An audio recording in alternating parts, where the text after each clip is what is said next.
Good morning. नमस्कार सभी को।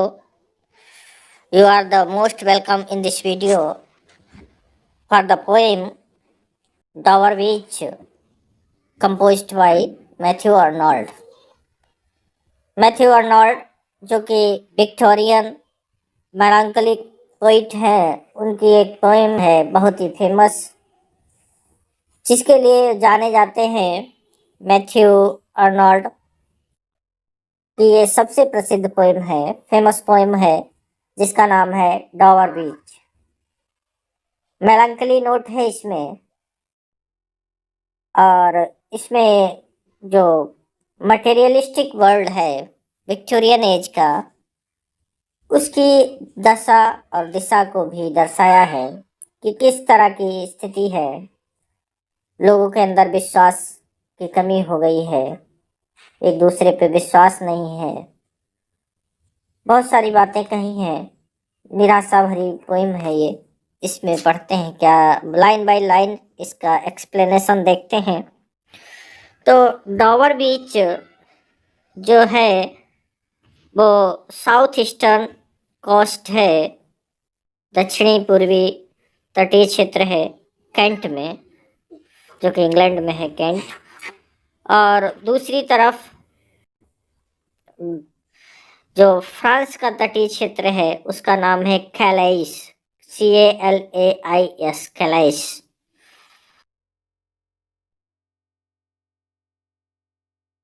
तो ये डावर जल संधि, जिसको डावर बीच का मतलब ये डावर जल संधि है, उस वहां पर है ये डावर बीच। डावर बीच जो है, बीच में किनारा, समुद्री किनारा। तो जो डावर जल संधि है, स्टेट ऑफ डावर, उसका एक समुद्री किनारा है। और ये बहुत ही महत्वपूर्ण है डावर बीच की, या की टू इंग्लैंड जो कहा जाता है डावर बीच।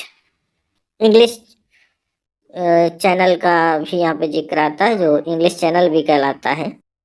चलिए स्टार्ट करते हैं पोएम को। The sea is calm to night. यहाँ पे एक दूसरा व्यक्ति है, पर पुरुष या महिला, महिला है मुख्य रूप से। लास्ट लाइन में क्लियर, लास्ट स्टेंजा में बताते हैं महिला ही है। तो उसका नाम हालांकि नहीं है। हालांकि कुछ लोग यहाँ पे मानते हैं कि जो उनकी पत्नी है वो उनके साथ थी, जो कि लूसी नाम है, और वो अपने हनीमून टूर से वापस आए थे। उस समय की घटना है, उस समय के बारे में लिखा है। The sea is calm tonight, the tide is full, the moon lies fair. The sea, समुद्र, इज काम, शांत है, टू नाइट, आज की रात।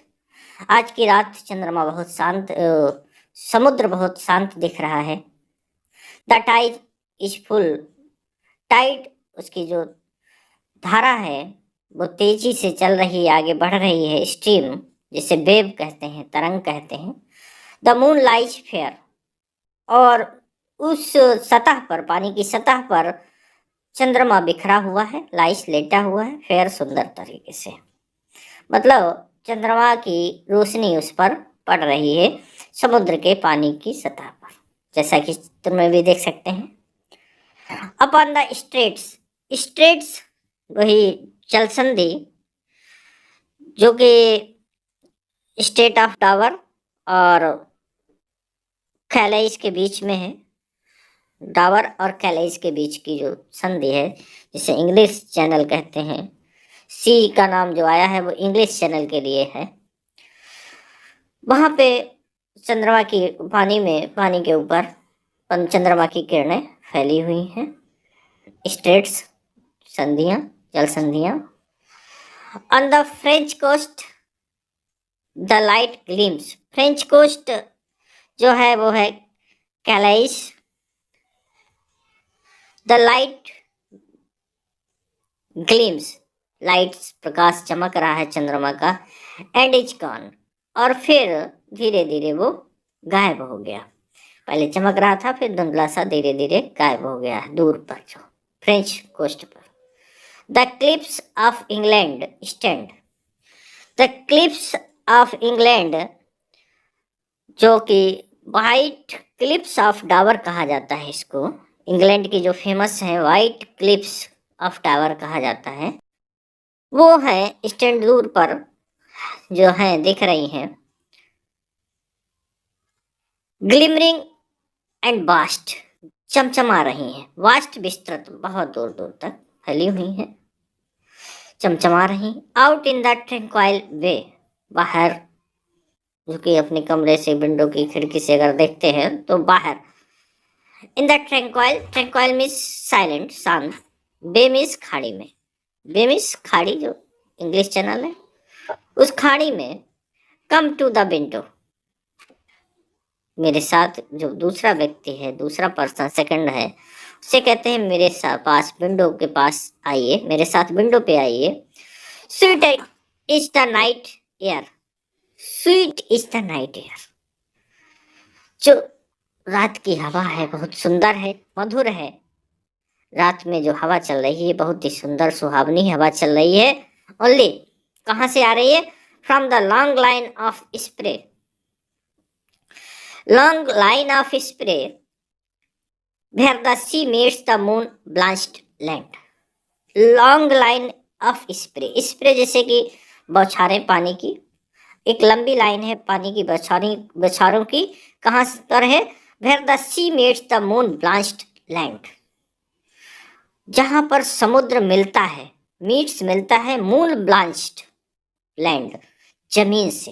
और जमीन कैसी है? मून ब्लांच्ड जमीन, जो कि जिसपे चंद्रमा की रोशनी बिखरी हुई है, मून ब्लांच्ड।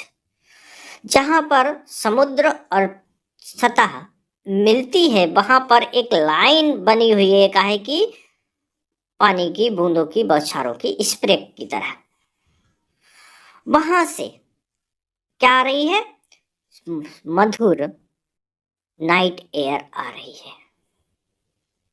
केवल वहीं से, ओनली लिखा है, ओनली कहीं वहीं से।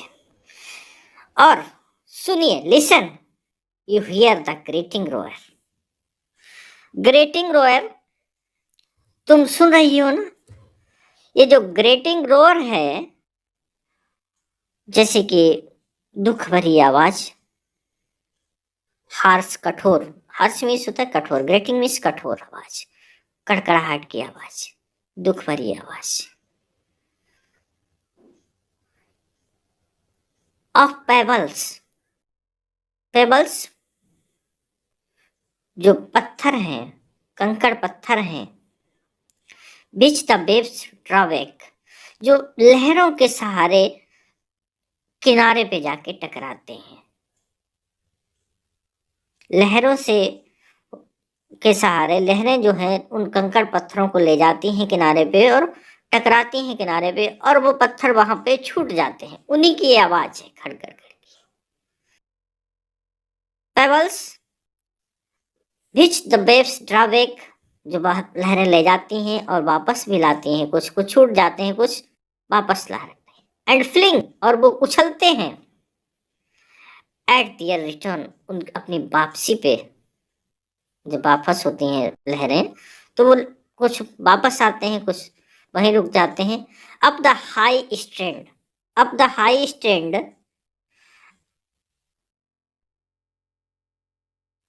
जहां पे समुद्र का किनारा है और ढालदार है, स्टीपी है, जो कि समुद्र के किनारे पर, वहां पे ये पत्थरों की आवाज सुनाई पड़ रही है। Begin and cease, begin and cease and then again begin, पत्थरों की इनकी आवाज आनी शुरू होती है, फिर रुक जाती है, और फिर से शुरू होती है, और फिर रुक जाती है। इस तरह की आवाज आ रही है, रुक रुक के बराबर।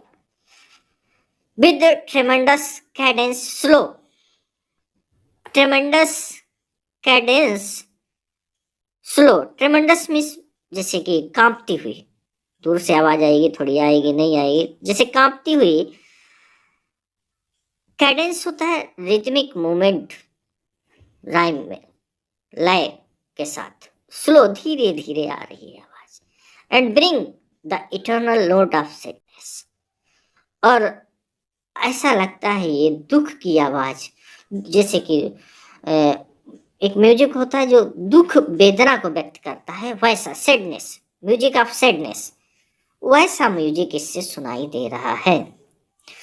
तो पूरे स्टेंजा में क्या बताया पोइट ने कि चांदनी रात है, लहरें उमड़ रही हैं और वो जाके समुद्र के किनारे टकराती हैं, वे of strait Dover, English Channel, और वहाँ पे कुछ पत्थर कंकड़ों को छोड़ देती हैं और कुछ वापस आ जाते हैं, और उन कंकड़ पत्थरों से कुछ आवाज आ रही है।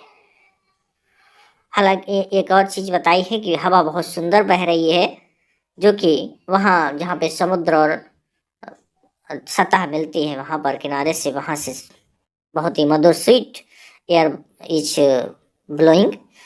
तो वहाँ से एक जो दूसरी चीज बताई, जो पत्थर वहाँ पे पत्थरों की आवाज आ रही है, कड़कड़ की, हार्श म्यूजिक, ग्रेटिंग, तो वो ऐसा लग रहा है कि वो कुछ वेदना वाला म्यूजिक उत्पन्न हो रहा हो, दुख व्यक्त। ठीक है, अगला स्टेंजा में और देखते हैं। इन लाइनों में जैसा कि पहला पैराग्राफ है, इसमें पहला दूसरा पैराग्राफ है, दूसरे में इस स्लाइड में ये जो ऊपर की लाइन है 6, उनमें एक प्राचीन राइटर है, पोइट है, जिसको कि सोफोकल्स कहते हैं, जो कि एक ग्रीक राइटर था, ड्रामा का, ट्रेजेडी जिसने लिखी है, ट्रेजेडी राइटर है ड्रामा का, जिसने कि ओडिपस द किंग, एंटीगॉन और अजाक्स, ये जो ट्रेजेडी है, महान ट्रेजेडी लिखी है, उसके बारे में बताया है थोड़ा सा। सोफोकल्स 496 और जन्म हुआ था और 406 में इसकी मृत्यु हुई थी, बीसी। 496 बीसी और जन्म, और 406 बीसी में मृत्यु, ग्रीक राइटर है। इसके बारे में बताते हैं। सोफोकल्स लॉन्ग एगो, प्राचीन काल में, सोफोकल्स ने बहुत समय पहले heard it on the Aegean, heard means इसको सुना था, जो म्यूजिक है, जो लहरों से पत्थरों के आने जाने से उत्पन्न हो रहा है, इसको सोफोकल्स ने सुना था। कहाँ पर? एजियन जो समुद्र है वहां पर, एजियन नाम का समुद्र था, वहां पे उसको सुना था। एजियन जो था part of the Mediterranean between Greece and Asia Minor, Mediterranean का भाग था, मेडिटेरियन सी का, जो कि ग्रीस और एशिया माइनर के बीच में आता था, Aegean Sea. And it brought into his mind, तो कहते हैं सोफोकल्स ने एजियन सी पर इस जो म्यूजिक था, लहरों के द्वारा, पत्थरों के द्वारा, जो कंकड़ों के द्वारा उत्पन्न होता है, यही म्यूजिक जो हम सुन रहे हैं आज, उसने सुना था एजियन सी पर। And it brought into his mind, तो उसके दिमाग में आया था। द टर्बिड एब and flow, turbid means confused, एब एंड फ्लो मीन्स उतार चढ़ाव, अब ह्यूमन माइजरी, ह्यूमन माइजरी का मतलब होता है मानवीय दशा दुर्दशा, उसके बारे में उसके मन में विचार आया था। Find also in the sound A thought, और फाइंड मीन्स पाया, आल्सो इन द साउंड, और इस साउंड में, इस म्यूजिक में एक विचार भी उसने पाया। Hearing it by this distant northern sea, और जो कि आज हम सुन रहे हैं, हियरिंग इट, जिसको हम आज सुन रहे हैं, वही उसने भी सुना था। डिस्टेंट नॉर्दर्न सी, दूर स्थित, नॉर्दर्न उत्तरी समुद्र पर, उसने भी ये जो म्यूजिक है दुख का, उसने भी सुना है। तो कहने का मतलब है यहाँ पे, जो कवि की जैसी कल्पना है वैसा उसे लिखता है। तो प्रकृति जैसा कि उसे, उसका विचार, उसके मन में दुखी विचार है, तो उसे लगता है कि ये जो ध्वनि है वो उसी तरह की आवाज उत्पन्न कर रही है, उसका साथ दे रही है। तो अगले पैराग्राफ इसी में, द सी ऑफ फेथ। सी मतलब समुद्र, ऑफ फेथ विश्वास का समुद्र, वाज वंस। अब देखिए, कह रहे हैं कि जो पहले का समय था आज से बिल्कुल अलग था, और जो लोगों के बीच विश्वास का जो समुद्र था वाज वंस, वहाँ पे लोगों को का एक दूसरे के प्रति बहुत बड़ा विश्वास था, एक दूसरे में विश्वास करते थे, जो आज नहीं है।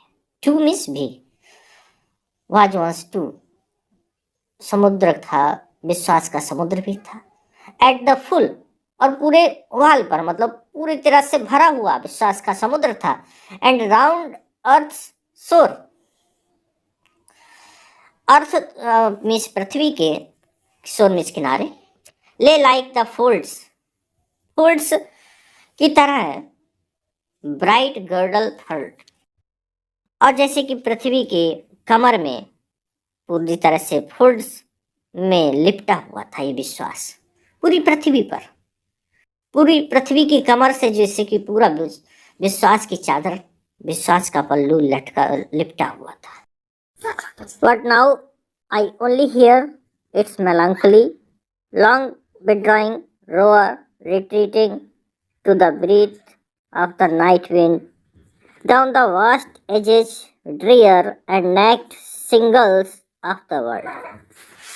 लेकिन प्राचीन एंशिएंट टाइम में विश्वास था लोगों में, एक दूसरे में, और विश्वास का वो सागर भरा हुआ था।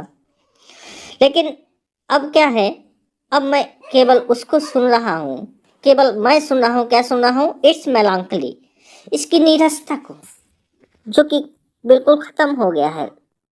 लॉन्ग, लंबा, विड्रॉइंग रोयर, विड्रॉइंग रोयर जैसे कि लहरें हैं, वेव्स हैं, वापस आती हैं, किनारे से टकरा के वापस आती हैं, उसी तरह से जो विश्वास की लहरें हैं वो भी वापस आ रही हैं, रिट्रीटिंग, पीछे हटती हुई, to the breath of the night wind, और वो विश्वास की लहरें, विश्वास कहाँ तक सीमित हो गया है, नाइट विंड के साथ, रात की हवा के साथ। Down the vast edges drear and naked shingles of the world, और जब वो विश्वास की लहरें वापस आ गई तो जो किनारे थे, पृथ्वी के किनारे या समुद्र के किनारे, जहाँ कुछ नहीं होता है, जैसे कि पृथ्वी के जो किनारे हैं जहाँ केवल हवा ही होती है, वहाँ कुछ नहीं होता है, उसी तरह से ये समुद्र के किनारे जो छूट जाते हैं, पत्थर कंकड़, वहाँ पे एजेस, वास्ट एजेस, पृथ्वी के जो किनारे हैं वहाँ पे ड्रीयर, सूखा है, एंड नेक्ड सिंगल्स, सिंगल्स यहाँ पे पत्थर कंकड़ ऑफ द वर्ल्ड, तो वहाँ पे केवल पत्थर कंकड़ बच गए हैं, जो पानी वहाँ पे नहीं है, विश्वास का पानी वहाँ पे नहीं है, केवल कंकड़ पत्थर वहाँ पे है, सूखा, ड्राई है, उस विश्वास का सागर सूख चुका है, मेलांकली नोट है वहाँ पे, वहाँ से ये हवा आ रही है जिसे मैं केवल सुन रहा हूँ, महसूस कर रहा हूँ। Ah, love, let us be true to one another, for the world which seems to lie before us like a land of dreams. आखिरी लाइन है इस पोएम की। तो इसमें अपने साथी को संबोधित करते हुए साथी से कहता है पोएट, कहता है कि एह लव, हे मेरे प्रिय, लेट अस बी ट्रू, हमें एक दूसरे पे विश्वास बना के रखना होगा, हमें सच्चाई के साथ रहना होगा, एक दूसरे का विश्वास कभी न तोड़ना होगा। टू वन अनदर, एक दूसरे से। फॉर द वर्ल्ड, क्योंकि ये दुनिया जो है, विच सीम्स, जो प्रतीत हो रही है, टू लाई बिफोर अस, जो हमारे सामने पड़ी है, हमारी जिंदगी जो पड़ी है, लाइक, किस तरह की लगती है, ड्रीम, लैंड ऑफ ड्रीम्स, सपनों की भूमि प्रतीत हो रही है। ये जो दुनिया है, संसार है, सपनों की भूमि की तरह है, प्रतीत हो रही है। सो वेरियस, कितनी इसमें विभिन्नता है, भिन्नता है, वैराइटीज हैं, सो ब्यूटीफुल, दूर से देखने में कितनी सुंदर दिखती है, सो न्यू, एक नई दिखती है। Hath really, has really, hath really का मतलब हैज रियली नाइदर जॉय, लेकिन वास्तव में क्या है, इस दुनिया में, इस संसार में, इन लोगों में ना तो कोई खुशी है, ना तो प्रेम है, नाइदर लव नॉर लाइट, ना ही प्रकाश है, ज्ञान का प्रकाश बहुत सारा, नॉर सर्टिट्यूड, सर्टिट्यूड मतलब निश्चितता है, नॉर पीस और ना ही मन की शांति है, नॉर हेल्प फॉर पेन और ना ही एक दूसरे का के दर्द में, दुख में ये हेल्पफुल है, सहायक है, ऐसी दुनिया है। And we are here as on a darkling plain, और हम यहाँ पे चमकते हुए मैदान पर हैं, चमचमाते हुए मैदान पर हैं, swept with confused alarms of struggle and flight, जो कैसे लगता है जैसे कि confused alarm, swept with confused alarms of struggle, यहाँ पे संघर्ष से भरा हुआ है, संघर्ष से भरे अलार्म बज रहे हैं, कंफ्यूज है। डार्कलिंग मीन्स होता है जो कि अंधेरे में है, अंधेरे में है, swept with confused, और वहां पे कंफ्यूजन ही कंफ्यूजन है, अलार्म्स ऑफ स्ट्रगल, और संघर्ष ही संघर्ष है, एंड फ्लाइट, और क्या है, फ्लाइट, एक दूसरे से भागते हैं, डरते हैं, एक दूसरे का साथ नहीं देते, भेर, और एक ऐसे युद्ध के मैदान की तरह है, भेर इग्नोरेंट आर्मीज, जहाँ पे सेनाओं को पता ही नहीं, इग्नोरेंट हैं वो, उनको वास्तविकता का पता ही नहीं है, क्लैश बाय नाइट, रात के अंधेरे में जैसे सेनाएं लड़ रही हैं, उन्हें पता ही नहीं हमारा लक्ष्य क्या है, किसे मारना है, सब एक दूसरे को मार रहे हैं, किसी को कुछ पता नहीं है मार क्यों रहे हैं, किसे मार रहे हैं, कुछ भी पता नहीं।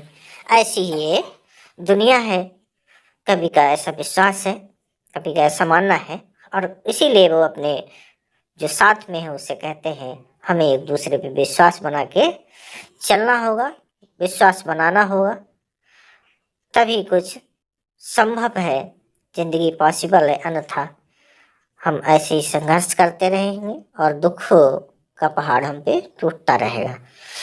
ये पोइम थी डावरविच, जो कि बहुत ही फेमस पोइम है इनकी, मैथ्यू आर्नोल्ड की, इसको ध्यान रखेंगे और हर लाइन को एक्सप्लेन कर सकते हैं पढ़ने के बाद, एक बार दो बार पढ़ने के बाद बिल्कुल रट सक जाएगी, आपको कोई दिक्कत नहीं होगी। अगर कोई प्रॉब्लम होती है तो आप कमेंट में कर सकते हैं, फिर से हम कोशिश करेंगे। इसी के साथ सभी को धन्यवाद, नमस्कार, और अगली वीडियो आती रहेंगी।